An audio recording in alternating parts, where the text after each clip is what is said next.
الفاتحة. أعوذ بالله من الشيطان الرجيم. بسم الله الرحمن الرحيم. الحمد لله رب العالمين الرحمن الرحيم مالك يوم الدين. إياك نعبد وإياك نستعين. اهدنا الصراط المستقيم صراط الذين أنعمت عليهم غير المغضوب عليهم ولا الضالين. آمين. بسم الله الرحمن الرحيم. الحمد لله رب العالمين والصلاة والسلام على أشرف الأنبياء والمرسلين وعلى آله وصحبه أجمعين. اللهم فقهنا في الدين وعلمنا تأويل واهدنا الصراط المستقيم. اللهم زدنا علما وارزقنا فهما. وصلى الله على سيدنا محمد وعلى آله وصحبه أجمعين والحمد لله رب العالمين. Bismillahirrahmanirrahim. Assalamualaikum warahmatullahi wabarakatuh. Alhamdulillahi rabbil alamin. Wassalatu wassalamu ala ashrafil anbiya'i wal mursalin wa ala alihi wa sahbihi ajma'in. Rabbi shrah li sadri wa yassir li amri wahlul 'uqdatam min lisani yafqahu qawli. Subhanaka la ilma lana illa ma 'allamtana innaka antal alimul hakim. Wa la hawla wa la quwwata illa billahil 'aliyyil 'azim. Amma ba'd. Alhamdulillah, setinggi-tinggi kita rafakkan syukur kehadirat Allah Subhanahu wa taala dengan taufik dan hidayah daripada Allah. Pada pagi yang penuh barakah ini diberikan ruang dan kesempatan sekali lagi untuk sama-sama kita dapat mengerjakan solat subuh secara berjemaah, dan kita dapat meneruskan kuliah subuh kita pada pagi ini, iaitu kitab Riyadhus Shalihin, dan menyambung hadis yang seterusnya di dalam tajuk ataupun dalam bab, iaitu bab taubah, bab taubat. Hadis yang ke-17 di dalam keseluruhan hadis ini, dalam kitab ini, kitab Riyadhus Shalihin, dan merupakan hadis yang ke-4 di dalam bab taubah. Qala al-musannif rahimahullahu ta'ala wa nafa'ana bihi wa bi 'ulumihi fid dharain amin ya rabbal alamin.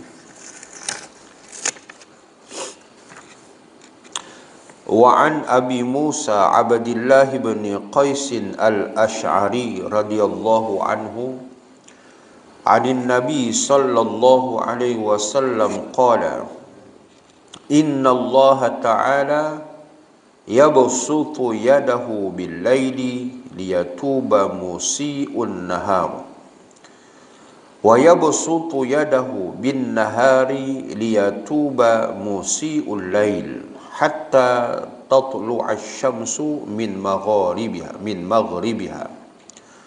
Rawahu Muslim. Daripada Abu Musa Abdullah bin Qais al-Ash'ari radhiyallahu anhu, daripada Nabi sallallahu alaihi wasallam sabdanya, sesungguhnya Allah Ta'ala membentangkan tangannya sebagai kemurahannya menerima taubat pada waktu malam untuk menerima taubat orang yang telah melakukan dosa pada waktu siang, dan membentangkan tangannya, yaitu kemurahannya, untuk menerima taubat pada waktu siang untuk menerima taubat orang yang melakukan dosa pada waktu malam. Keadaan ini berterusan sehinggalah terbitnya matahari dari sebelah barat. Riwayat Muslim. Cuma jangan kita terkeliru bila baca hadis. Bila menyebut Allah, innallaha ta'ala yabsutu yadahu, membentangkan tangannya. Jangan kita duk bayang Allah tu macam kita.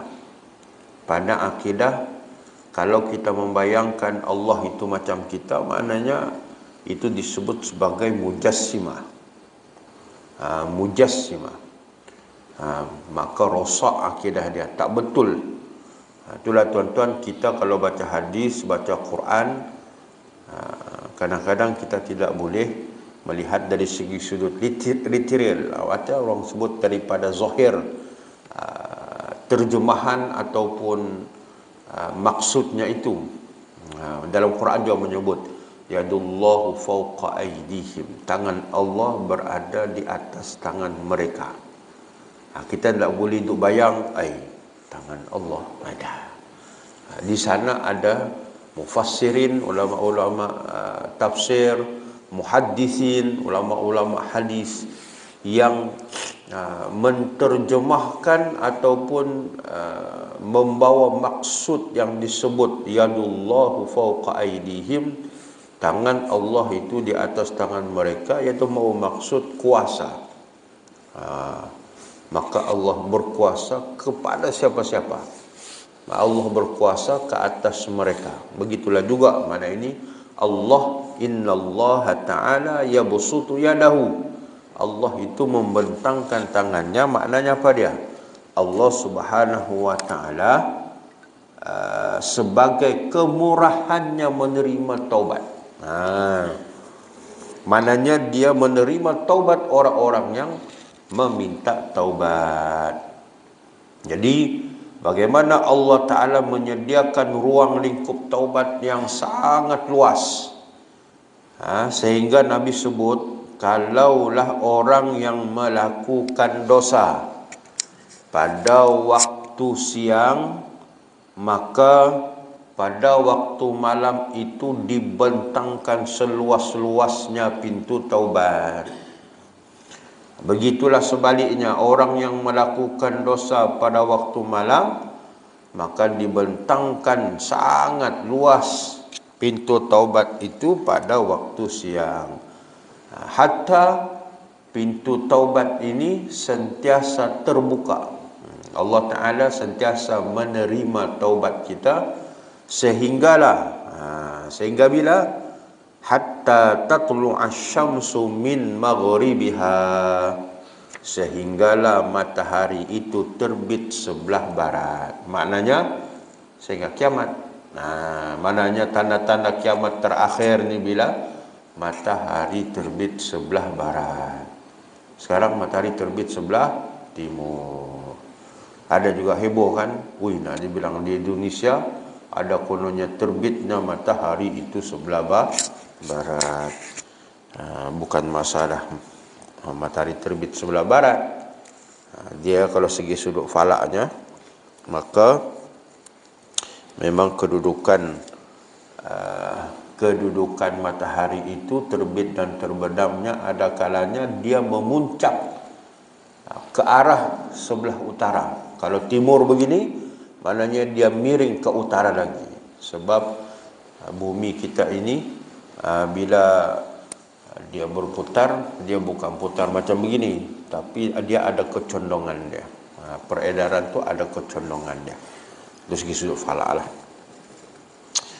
Jadi apa pengajaran hadis yang kita dapat? Pertama, sesungguhnya Allah sentiasa memberikan peluang kepada hamba-hambanya untuk bertaubat dan memohon ampun di atas segala dosa yang telah dilakukan tanpa menentukan masa dan waktu.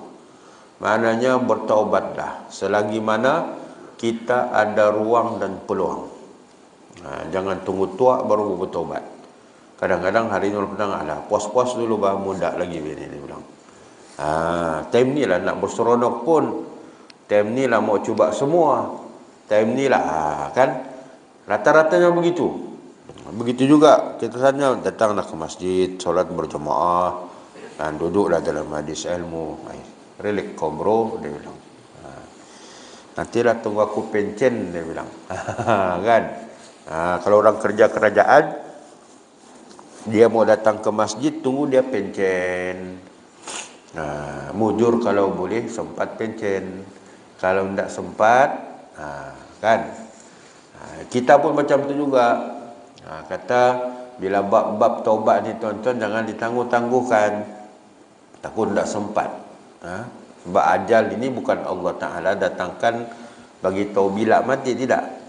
Dia bila-bila. Bila-bila. Jangan kata kita sangka orang sakit tu akan mati. Yang bab mati ni sihat pun mati, sakit pun mati. Apalagi orang gemuk pun mati, orang kurus pun mati. Kan?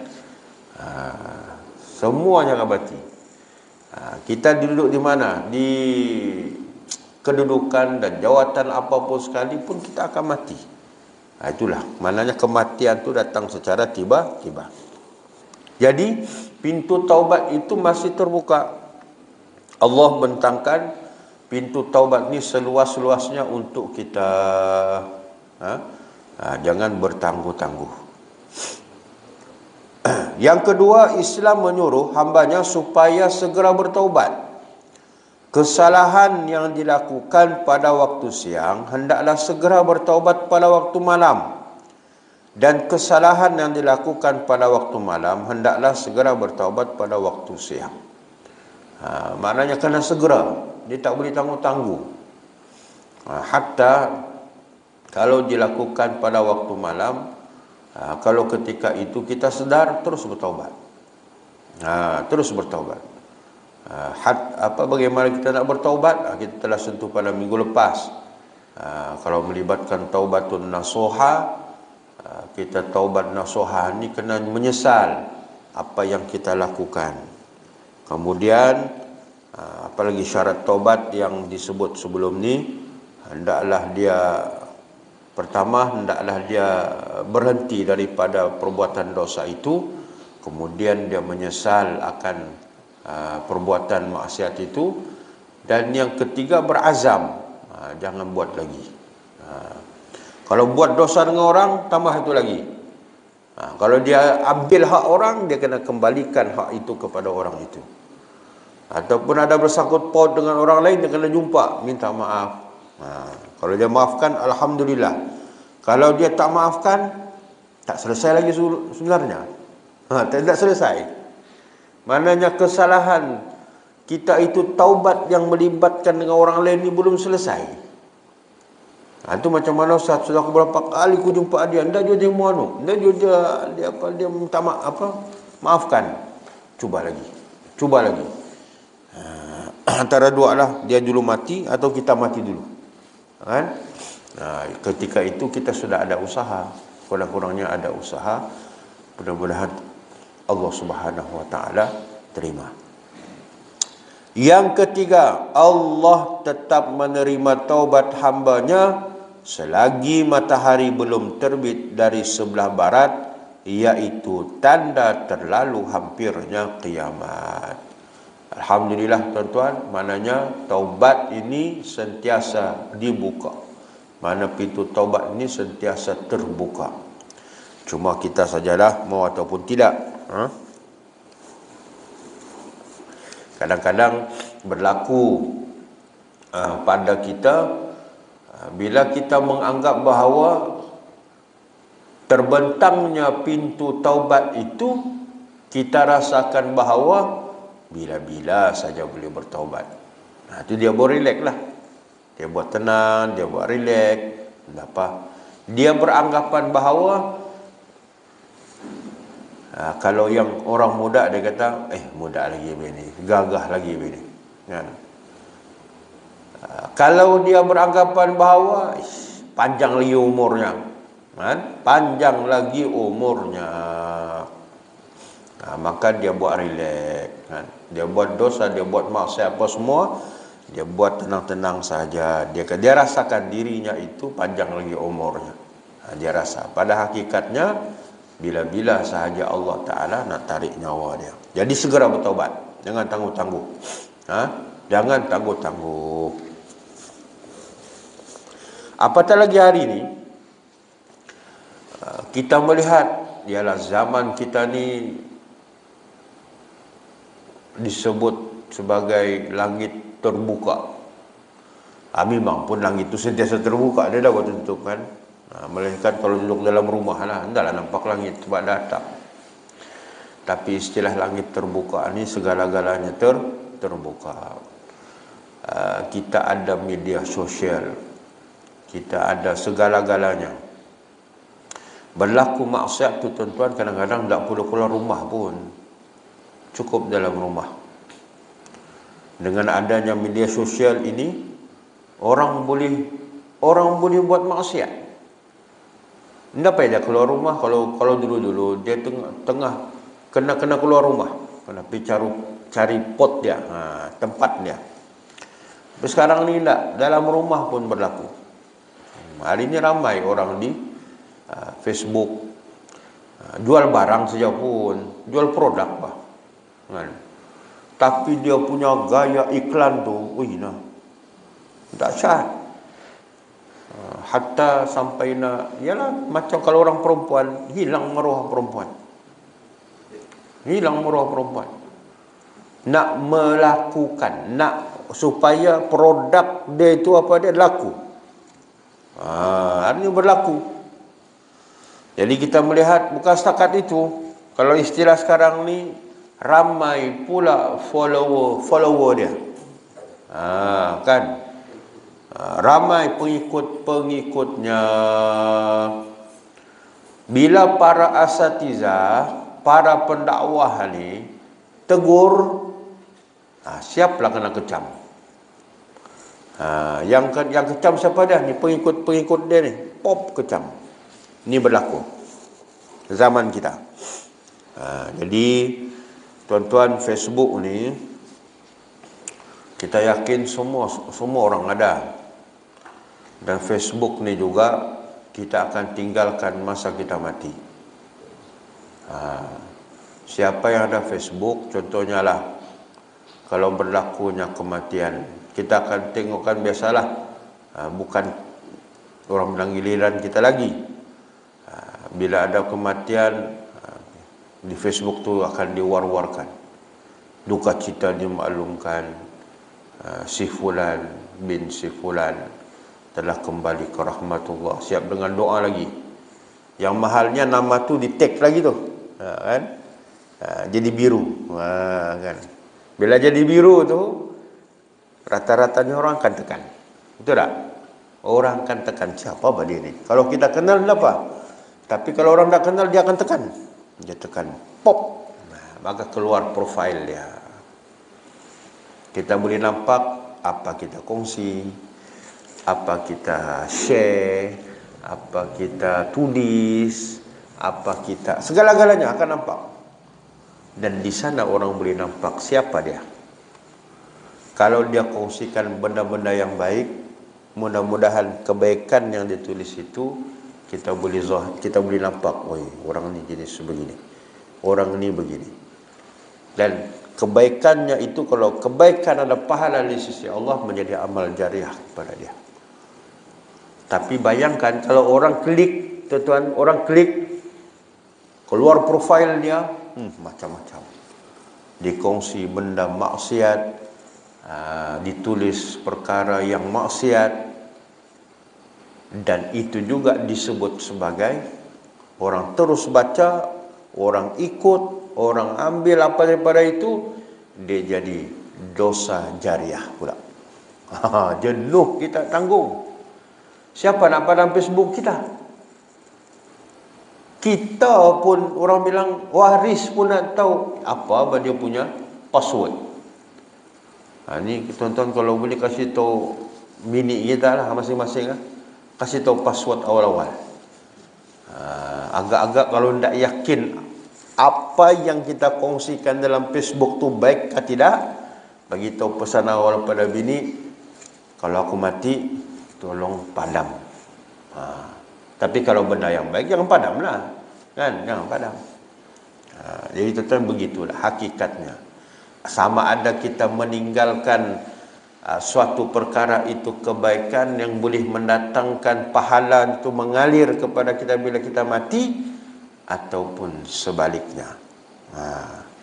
Sekarang ada masa lagi untuk kita melihat kembali. Ini sebagai taubatlah, jangan tangguh-tangguh.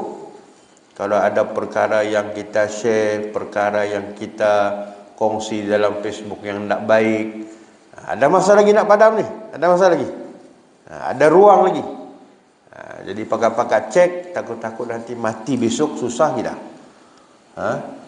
Jadi maknanya taubat kena segera. Taubat kena segera.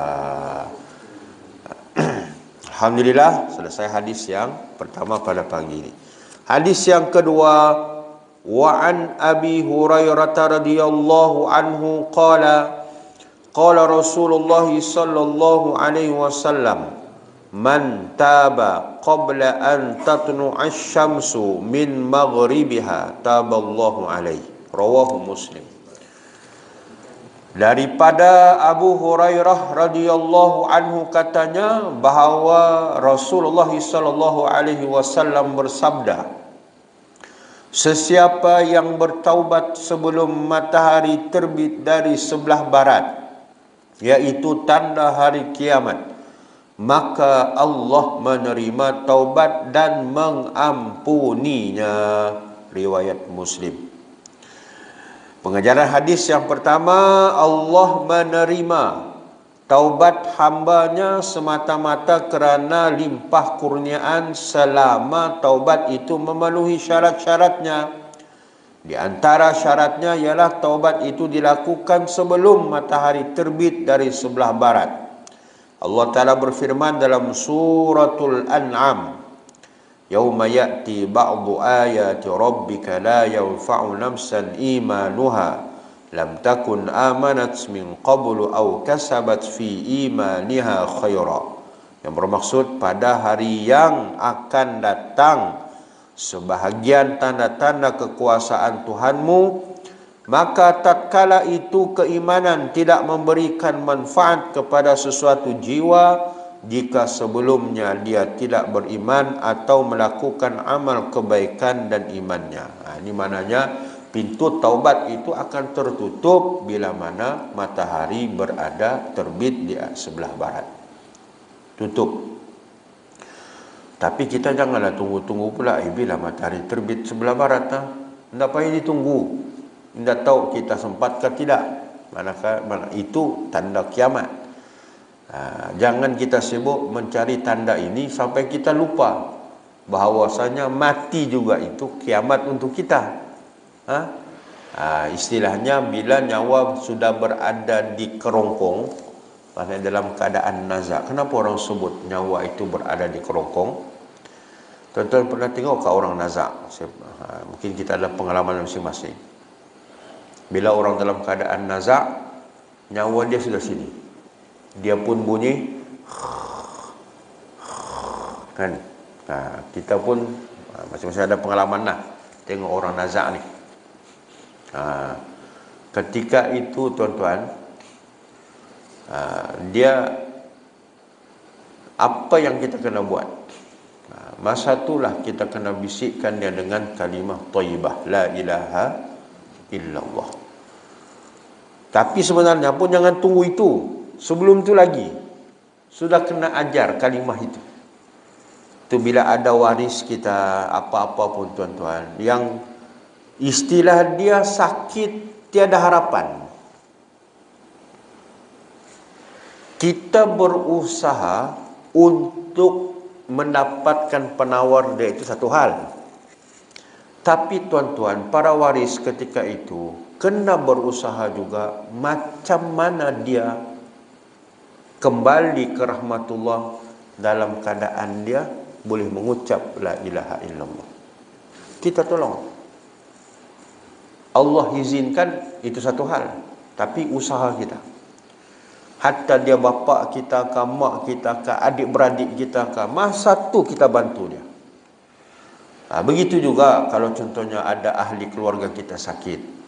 Kita kadang-kadang ikhtiar kita mencari penawar syifa itu betul-betul, tidak salah, betul. Tapi jangan lupa ketika itu macam mana kita kukuhkan dia punya keimanan agar ibadah jangan tinggal. Pergantungan dia kepada Allah itu teguh. Macam mana kita nak bantu dia? Ini rata-rata ramai yang gagal yang ini. Betul tak? kita mampu barangkali antara saudara-saudara kita yang sakit ni pergi mana, yang masuk orang kata hospital swasta lah, ialah itu satu ikhtiar. Tapi ikhtiar kita ketika itu juga bagaimana kita bantu dia agar dia teguh dengan keimanan. Kalau solat, sebut solat tu tiada ruang untuk dia tinggalkan solat ketika mana diuji sakit. Waris ni lah main peranan. Hatta dia nak mati pun ketika itu kita sudah kena bisik la ilaha illallah. Bantu. Ingatkan la ilaha illallah. Itu kena maknanya disebut bila nyawa sudah di kerongkong ni, maka ketika itu pintu taubat juga ditutup untuknya. Jadi ketika sebelum itulah ingatkan dia. Kalau dia payah nak bangun, nak ambil sembahyang, kita lah waris lah. Waris-waris ni lah yang akan bantu. Wudu, solat. Saya teringat lagi dulu nenek saya. Bila memang dah boleh bergerak sudah, hanya boleh cakapnya sebab dia kena stroke. Bila cakap kata nenek solat, okey, semua kita ambilkan dia wudu. Terus dia solat. Sampailah akhir hayat dia, saya pesan kepada kawan-kawan ni, anak dia, saudara yang lain, bantu nenek untuk solat. Walaupun pada dia tidak sudah kudrat nak gerak pun, tapi kita yang hidup ni lah, bantulah. Nak caranya ambil wuduk macam mana, tapi tidaklah sama ambil wuduk tu macam kita ambil wuduk kan. Adalah kaedah-kaedah dia, cara dia nak solat ketika manusia terbaring macam mana. Kita kena jaga yang itu agar dia kembali ke rahmatullah dalam keadaan masih lagi imannya teguh, masih lagi ibadatnya dijaga. Kan? Jadi kitalah para waris yang jaga. Jadi bagi seseorang bila sebut mati, itu adalah tanda pintu taubat telah tertutup untuknya. Jadi kena beringat bahawa sebelum mati ni lah, walaupun Allah Nabi SAW sebut pintu taubat ini tertutup bila mana terbitnya matahari di sebelah barat. Mana itu hari kiamat lah, penutup segala kehidupan, kita akan pindah pula ke alam yang seterusnya. Yang kedua, Allah hanya menerima taubat seseorang hambanya itu sebelum pintu taubat ditutup. Bila sudah ditutup, sudah tiada lagi. Ketika itu tutup, habis. Nyawa sudah dikerongkong, tutup pintu taubat untuk dia. Tuan-tuan, dalam Quran pun ada cerita. Kita ni bila dikembalikan di akhirat nanti, wal akhiratu khairu abqa, alam yang kekal di sana kita akan diperhitungkan. Sehinggalah kita dipertontonkan betapa banyaknya pahala kita, dan dipertontonkan juga dosa-dosa kita dan sebagainya. Dan ketika itulah ada manusia-manusia yang menyesal. Menyesal. Lalu minta kepada Allah Ta'ala, ya Allah, boleh tak kembalikan walaupun sesaat kami ke dunia untuk kami beramal. Ni Allah Ta'ala cerita dalam Quran ni. Kembalikan kami walaupun sesaat untuk kami beramal bila mana kami kembali di dunia. Ketika itu menyesal. Tak boleh kembali dah. Jadi ni masa hidup ni tuan-tuan, masa hidup lah. Kita memperingatkan diri kita dan semua, masa hidup ni lah kita nak buat apa.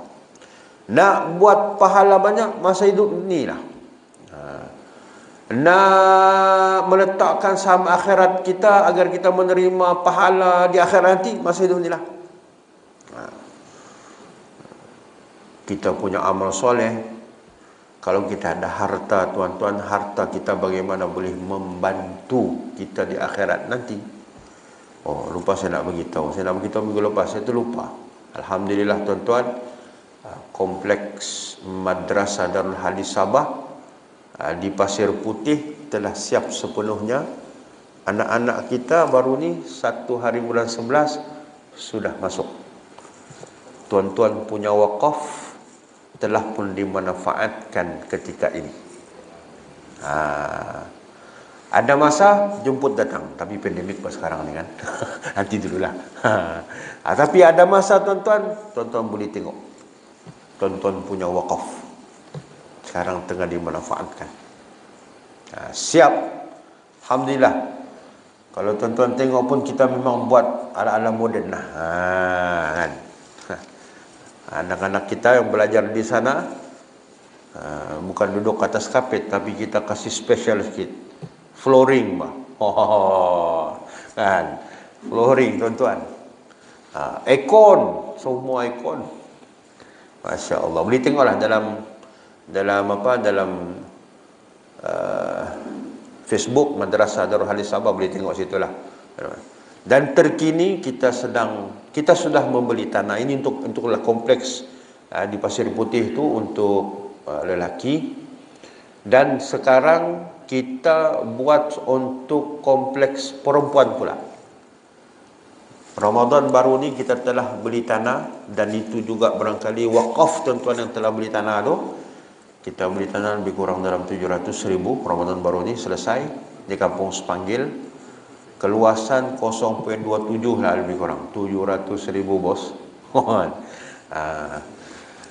Dan kita sekarang ni dalam fasa untuk membuat bangunan. Lebih kurang dalam 2.1 juta lah dia punya kos.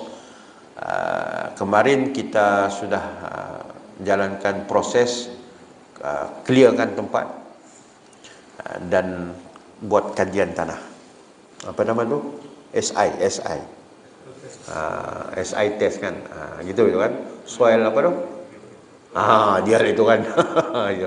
Kita buat SI kemarin, alhamdulillah sudah ada result dia dan akan dia apa semua. Ini tu engineer punya kerja lah kan. Kita akan buat insya-Allah masa terdekat ni, kita akan ada proses untuk pembinaan tu. Hari ini pun kita ada meeting insya-Allah bersama dengan tim pembangunan. Jadi tuan-tuan nak cerita, kita ada harta, siapa berwakaf, inilah kita bawa mati. Inilah kita bawa mati. Berwakaf ni tuan-tuan jangan tunggu banyak. Ada, buat. Ada, buat. Kalau tunggu ada harta ataupun tunggu ada duit, memang dah. Bak infak ni tuan-tuan, bagi dulu. Bagi dulu. Tambah pula ini berkaitan dengan wakaf. Itulah tuan-tuan, kalau tuan-tuan tengok kompleks tu, siapa yang pernah berwakaf, orang tengah buat sekarang, anak-anak kita tengah mengaji tahfiz di sana. Alhamdulillah, mungkin kita bermula 2015, 3 orang pelajar sudah kita hantar ke Yaman baru-baru ni. Itu pun alhamdulillah kita buka tabung pendidikan, sambutan cukup luar biasa, sehingga 3 pelajar kita yang kita hantar ni 4 tahun di sana fully kita tanggung semua. Kita tanggung semua. Diorang tak keluar duit, kita tanggung semua. Atas duit mana? Atas duit sumbangan orang. Kita buka tabung tu tuan-tuan. Alhamdulillah sambutan luar biasa. Kita beritahu ibu bapa, madrasah tanggung keseluruhannya dengan beberapa perjanjian lah MOU yang kita buat. Dan balik diorang ni tuan-tuan, diorang ni lah yang akan berkhidmat tempat kita untuk meneruskan delegasi. Dan untuk makluman juga semua, kita pun membuka cawangan di Bungawan. Tuan-tuan mungkin ada nampakkan Darul Hadis Bungawan. Sana ada 4 ekar. 4 ekar, ada orang wakaf dan ada yang kita beli. Dan sedang SI sudah buat, sekarang ini tengah proses. Tuan-tuan tolong doakanlah. Kan? Kita pun sebagai yang diamanahkan, tim kami ini sebagai pelaksanaan amanah sahaja. Tolong doakan supaya dipermudahkan untuk ialah satu bina bangunan, yang keduanya inilah kelang-kelang yang bakal mengeluarkan anak-anak kita yang meneruskan kesinambungan Islam kita di Sabah. Jadi nak cerita apa dia? Cerita bila sebut taubat ni selagi mana pintu belum tertutup, maka kita segerakan bertaubat. Yang ketiga, pintu taubat akan ditutup apabila tanda-tanda kiamat telah tiba. Maknanya, sebut tanda kiamat ni tuan-tuan, kalau tanda kecil ni, apalagi belum berlaku. Apalagi belum berlaku yang lebih cerita. Oh, itu Imam Mahdi ni tanda kiamat besar sudah itu. Mana tanda kecil ni tiada sudah tak berlaku. Memang berlaku semua. Tunggu tanda yang besar lah. Lahirnya Imam Mahdi, diutuskan semula Nabi Isa, keluarnya Ya'juj Ma'juj. Ini. Yang lagi besar, bangun pagi-pagi, biasa matahari terbit sini. Tengok terbit sebelah barat. Tapi janganlah tuan-tuan tunggu-tunggu pula kan. Itulah. Tapi sembahyang subuh tak pergi masjid. Alah, itu gagal. Dia mencari tanda-tanda kiamat, tapi tidak bersedia untuk berhadapan bila berlakunya kiamat. Jadi muslimin dan muslimat yang dirahmati Allah Ta'ala. Hadis yang terakhir, wa an Abdurrahman Abdullah bin Umar bin Al-Khattab radhiyallahu anhuma anin Nabi sallallahu alaihi wasallam qala inna Allah azza wa jalla yaqbalu taubatal abdi ma lam yugharghir, rawahu Tirmizi wa qala hadisun hasan. Daripada Abdurrahman Abdullah Umar bin Al-Khattab radhiyallahu anhuma, daripada Nabi sallallahu alaihi wasallam bersabda, sesungguhnya Allah Azza wa Jalla menerima taubat seseorang hambanya selagi nyawanya belum sampai di kerongkong. Ghurghir, kerongkong. Pengajarannya pertama, taubat seseorang muslim tidak diterima lagi apabila nyawa sudah sampai di kerongkongan, di kerongkongnya. Allah Ta'ala berfirman, وَلَيْسَتِ التَّوْبَةُ لِلَّذِينَ يَعْمَلُونَ السَّيِّئَاتِ حَتَّى إِذَا حَضَرَ أَحَدَهُمُ الْمَوْتُ قَالَ إِنِّي تُبْتُ الْآنَ. Dan tidak berguna taubat bagi orang yang selalu melakukan kejahatan hingga apabila salah seorang mereka hampir mati, berkatalah dia, sekarang aku bertaubat. Masa tu tiada. Bila dia hampir mati dah, masa tu dia kata baru nak bertaubat, tiada. Tutup buku. Kan selesai. Ketika itu sudah nyawa di kerongkong, wallahu a'lam, kita pun tak tahu macam mana. Sudah ditutup. Taubat sudah ditutup untuk dia. Yang kedua, seseorang muslim hendaklah segera bertaubat, kerana ajal akan datang pada bila-bila masa sahaja. Bila sebut ajal ni, dia bersifat baghtah. Dalam Quran sebut baghtah. Baghtah ni tiba-tiba, tanpa dirancang. Contohnya lah kan, kalau orang sakit tu sabung segala wayar sudah sini. Dia sakit, sabung segala wayar. Doktor bilang, sikit lagi ni, mau mati saya bilang. Seminggu, 2 minggu, belum mati-mati. Yang mati doktor tu. Kan? Doktor tu mati dulu. Kita rasa dia tidak harapan dah, tapi Allah bagi nyawa. Yang sihat mati. Jadi bab mati itulah tuan-tuan. Bab mati ni Allah Rabbi. Yalah, mungkin ada jemaah-jemaah kita bila ada menerima kematian, baru semalam minum kopi-kopi dengan dia. Baru kemarin kami kopi-kopi tepi masjid, dia bilang, contohlah. Minum kopi lagi. Lah, sudah meninggal. Itulah tuan-tuan, kena senantiasa Dan taubat ni tidak boleh dizahirkan. Bukan tidak boleh, tak perlu pun kita zahirkan. Dalam cerita istighfar, mana-mana kita istighfar, kurang-kurangnya sentiasa kita beristighfar itu ada ruang. Kita tidak tahu ketika mana kita istighfar yang Allah Ta'ala dengar istighfar kita itu dan Allah Ta'ala ampunkan. Yang penting kita minta. Kita minta. Wallahu subhanahu wa ta'ala a'lam. Hanya sekadar itu untuk pagi ini. Kita akan bertemu pada minggu hadapan insya-Allah.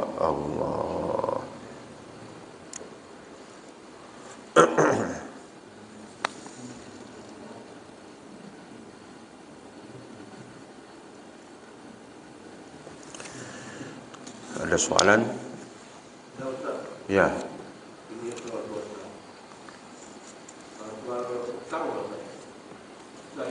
Saya juga penjamin, saya juga saksi. Ya. Penjamin kepada orang yang meminjam. Seandainya dia belum bayar sekarang ini, seandainya apa yang saya takut, saya dulu mati, ataupun si penjamin mati dulu, atau si peminjam mati dulu, ataupun tempat meminjam pun mati. Jadi kalau dua-dua belum mati, saya saja yang mati, sedangkan mereka belum menyelesaikan masalah hutang kepada orang yang kita berhutang. Saya penjamin, saya juga saksi. Menjamin salah seorang, contoh ini, contohlah kawan saya ini. Dia yang meminjam. Tapi masalahnya sampai beberapa puluh tahun sampai sekarang ini pun mereka belum mati juga, saya pun belum mati. Jadi kalau mati di antara satu yang sudah meminjam, yang tempat meminjam belum mati, saya juga saksi dan penjamin belum mati. Macam mana pula? Saya dosa. Dua orang sudah kita tapi saya yang penjamin dan saksi. Pinjam di mana tu? Ada bukan cuma kerja sama orang individu. Individu. Ya. Jadi macam mana dosa pula saya dapat gitu?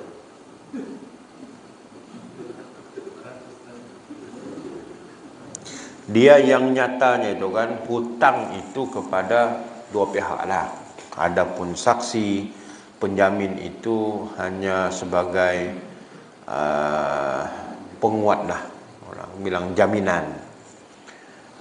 Jaminan untuk menguatkan si peminjam hutang itu, si pemiutang itu meminjamkan hutang kepada penghutang.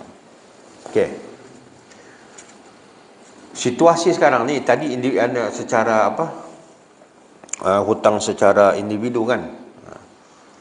Kalau kita hutang di bank, situasinya pun begitu juga. Tapi di bank ni kita tak risau. Di bank ni kita tak risau, khususnya yang Islamik. Itu di sana bila kita meminjam, dia akan potong satu jumlah disebut sebagai takaful. Takaful. Jadi takaful ni bila kita mati, dia ni akan cover. Jadi hutang kita tu tak ada masalah, maknanya selesai. Sekarang ni situasinya hutang bukan di bank. Hutang secara individu yang secara itulah kan. Itu pentingnya bila hutang ni kena buat secara sistematik. Cuba buka suratul Baqarah. Sebelum muka terakhir surah Baqarah tu, sebelah dia tu satu muka tu cerita bab hutang. Antaranya apa dia? Bila berhutang kena ada hitam putih. Falyaktub, kena ada hitam putih. Bila ada hitam putih tu apa dia? Begitulah, maknanya dia ada yang pemberi hutang, ada yang orang menghutang, ada saksi, apa semua ni lengkap, hitam putih tu ada. Bila ada hitam putih, ini dia punya SOP ni. Bila ada hitam putih, nak kira lah saksi mati kah? Saksi mati lah apa? Kalau ni yang penghutang ni kalau mati pun, mana ada hitam putih bawa waris-warisnya ada untuk selesaikan hutang. Penghutang itu bila mati, dia meninggalkan harta, para waris ni jangan terus difaraid, jangan. Itu yang kita disuruhkan apa dia bila mati kan? Apa dia? Sekiranya ada hutang bagi, ialah kalau bapak kita, kita sebagai waris, kita kena isytihar, beli tuntut kepada keluarga. Sebab bila penghutang tu mati, kalau dia ada meninggalkan harta, hartanya tidak boleh difaraidkan selagi mana diselesaikan segala hutang-hutangnya dulu. Yang balance, yang baki, itulah boleh difaraidkan. Itu penting, hitam putih penting. Ada hitam putih kah? Syukur. Dia buat sendiri Ustaz. Dia bilang dia hafal ada. Masa dia percaya sama pengurus dia sudah. Dia pun keluarkan banyak itu yang dia pinjam. Jadi bila dia macam saudara dia bilang dia percaya saya. Dia tidak percaya sama si pengutang ini. Jadi seolah-olah nanti si pengutang ini mati. Dia sudah salah. Dia bilang dia percaya sama kau juga. Jadi saya yang mananya itu yang penting, itu hitam putih tu. Hitam putih kena ada. Kalau dia mati, maknanya siapa waris penghutang kalau dia mati?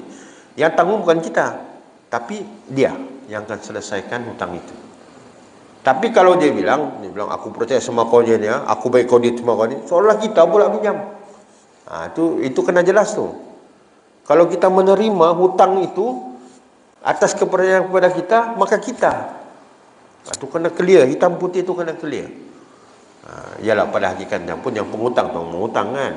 Tapi kena tengok balik perjanjian kita semua lah, kita semua. Yalah mungkin dulu-dulu tuan-tuan bab-bab begini ni bukan setakat hutang. Hutang tu Allah sebut dah dalam Quran, kau kena buat begini, hitam putih kena ada semua.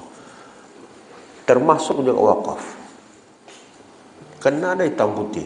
Dulu saya di kampung, ada beliau ni keluarga juga, dia kata dia wakafkan sebidang tanah untuk buat masjid. Tapi dulu-dulu kan wakafnya atas mulut saja. Anak-anak masih kecil, anak-anak sudah besar dituntut sampai bawa parang lagi. Jadi tapi bila running okey lah. Tapi nak cerita apa dia? Semuanya kena ada hitam putih. Bukan senang tuan-tuan. Macam juga kita nak buat macam kami lah. Kita pengurusan buat kompleks ni. Buat beli tanahnya apa semua mesti ada hitam putih dan melibatkan lawyer. Sebab bila apa-apa berlaku, kita ada sandaran. Hujan mengurus wakaf orang ini bukan mudah. Jadi kena ada sistematik dia, bukan semudah itu. Jadi kita sama kita juga lah. Macam juga kita kan, contohnya kita ada anak-anak. Kita sebut bapa ada harta sekian di sana. Dia ada dua tuan-tuan. Boleh bagi masa hidup disebut nama hibah. Kita ada harta nak bagi pada anak, masa hidup disebut hibah. Bagilah.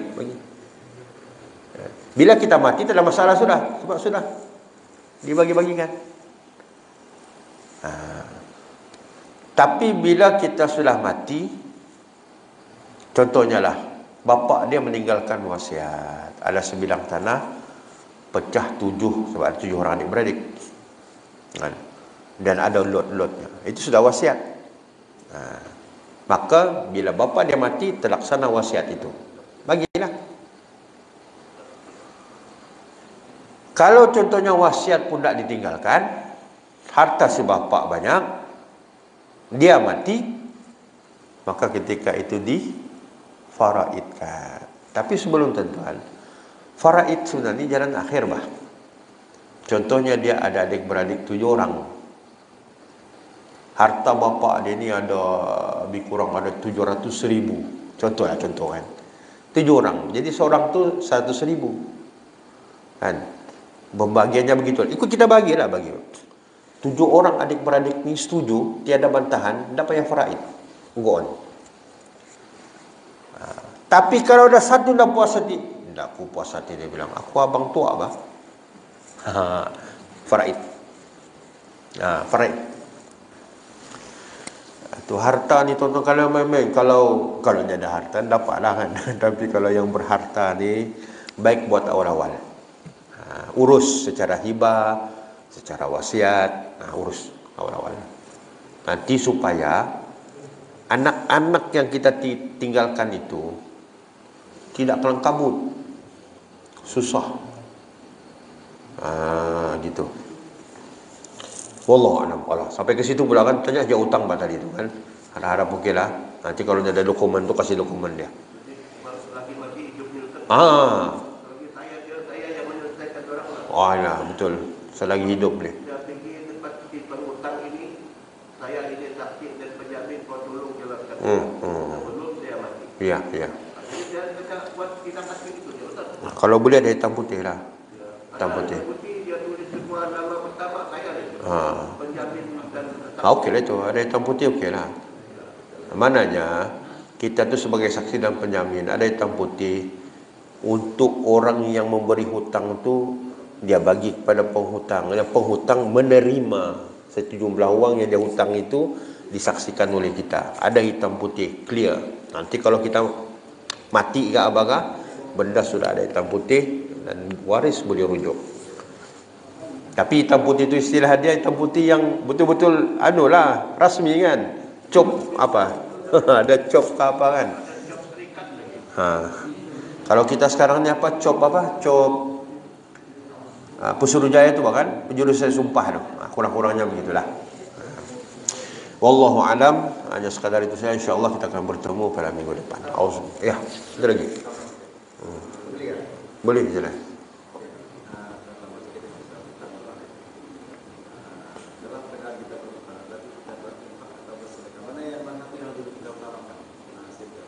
Apa dia?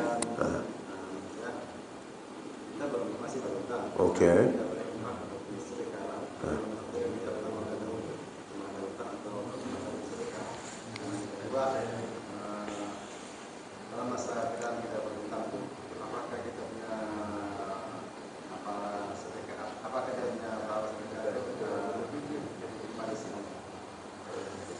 Okey, antara infak dengan hutang, yang mana nak selesai dulu? Hutang kena selesai. Hutang kena selesai. Tapi infak ni pun dia satu bab yang lain. Dia infak ni itulah sebut infak. Infak ni tidak tetap pada jumlah.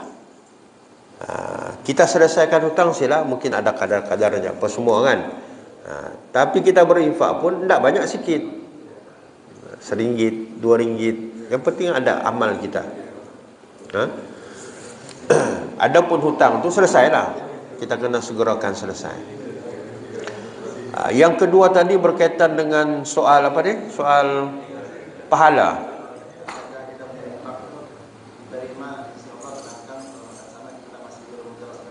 Tidak masalah. Masalah apa ibadah ataupun amalan infak itu satu bab, adapun hutang itu satu bab. Maknanya kita buat infak apa semua ni Allah tetap bagi pahala. Adapun hutang itu menjadi kewajipan untuk dia selesaikan. Kalau dia tak selesaikan, maknanya timbul dalam diri dia untuk menangguh-nangguhkan, melambat-lambatkan. Itulah kata bila hutang ni tuan kena ada agreement.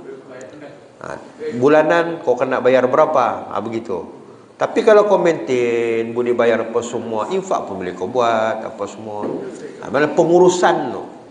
Soal pahalanya terganggu disebabkan hutang, itu tidak berlakulah, sebab pahala untuk infak tu lain, untuk hutang nak menjelaskan tu pun lain.